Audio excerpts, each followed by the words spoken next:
সেকেরে আওয়াজ জোরে কাজী ভাই সুমন ভাই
এই সুবর্ণচর গণমানুষের প্রিয় নেতা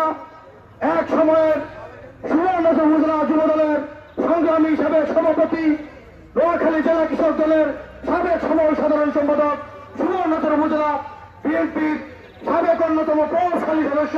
জননেতা জনাব জামালউদ্দিন গাজী ভাই মঞ্চ অনুষ্ঠিত আছেন। সুবর্ণচর উপজেলা যুব দলের সাবেক আহ্বায়ক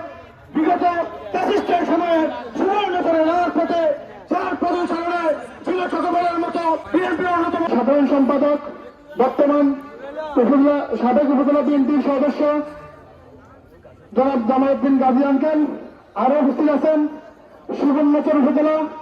যুব দলের যুবরাজ যার সৃষ্টি পুরো সুবর্ণচর যুব দলকে সুনাম রক্ষা করছে এবং পাড়া পাড়া যুবদল সৃষ্টি হয়েছে সে জনাব দারা হোসেন সুমন